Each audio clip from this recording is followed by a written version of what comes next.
Gentlemen, and welcome to the 2020 Long Island Business News Hall of Fame induction ceremony. I'm Ali Jabbour, Associate Publisher at Long Island Business News.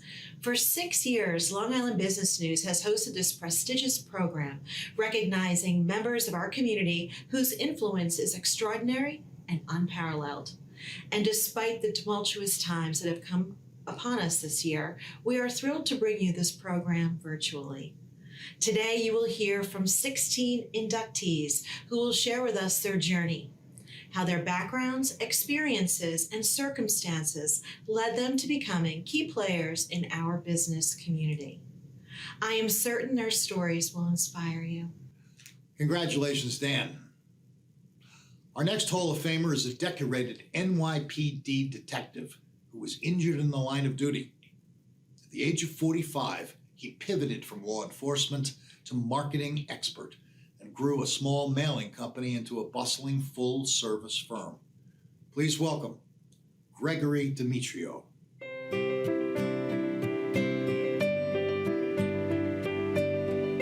I want to thank Long Island Business News, the Awards Committee, Hofstra University for this prestigious and humbling recognition. Long Island Business News has been a great supporter for me and my company for many, many years. So I want to give them a little bit of a special thank you. So they've asked me to say a few words about my journey. And as a New York City detective, I was shot pursuing a bank robber, seriously hurt, and a police officer, Tommy Chimenti, died in the same shootout. It was a turning point in my life. It left me injured, disrupted my police career, caused my retirement, and left me not knowing what came next. Being retired at 31 is not usual, and it created a situation where I was so unsure about what was ahead. I moved off Long Island for several years, but I was brought back at the request of my brother, who had just started a new company providing mailing services to a major brokerage house in the city. And I ran the processing division, and I built it from nothing to eventually have 132 employees to mail 50 million shareholder communications. But sadly, my brother passed away very suddenly, and his partners, who were not Wall Street people, couldn't maintain the business, and it closed. So again, I was at a crossroads. And by then, I was living back on Long Island with no real prospects. And in order to support myself, I held jobs as a night watchman, a real estate salesperson, and even a data entry clerk at Publishers Clearinghouse. You do what you have to do, right? By 1992, I needed a real job. So Lorraine and I pooled what money we had, and we bought a small mailing company and 2 storefronts in Bethpage. But fast forward to today, and Lorraine Gregory Communications occupies 25,000 square feet. And we're an agency in the front of the house and a factory in the back because we have a full print and mail division that produces almost 70 million pieces of collateral and mail every year. Lorraine Gregory is a family-owned business, and Lorraine and I and 2 of our children, Jay and Gina, run the place. Jay and Gina are significant executives, and without them, the rest of the employees would not be able to be the face of the company. The past 7 months of lockdowns, social distancing, and economic turmoil have injured the business community, and our company is no different.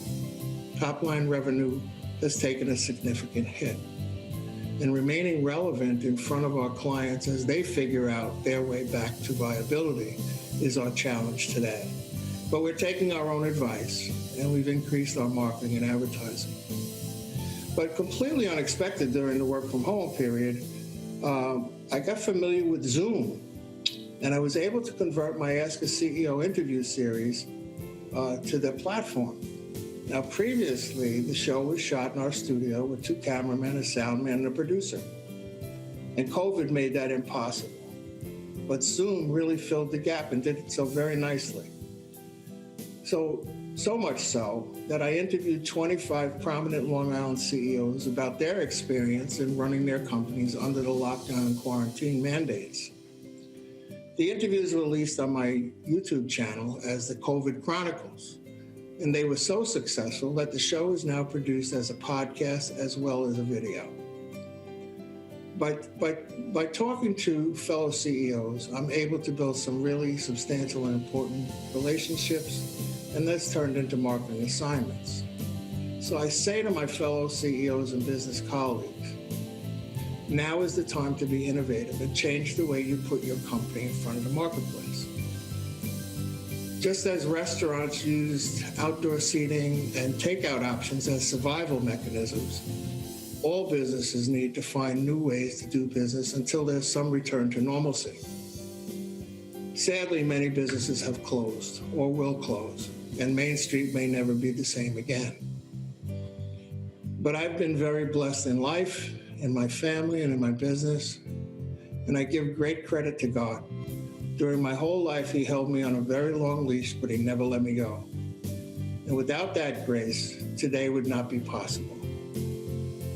For those of you who know me, you know that I abhor the word deserve. Deserve says you're entitled to something. And I'm just grateful for every good in my life, and I know that much of that is not due to anything that I've done. Blessings are just that, blessings. And I'm truly blessed by this awesome honor. Thank you all, and God bless you.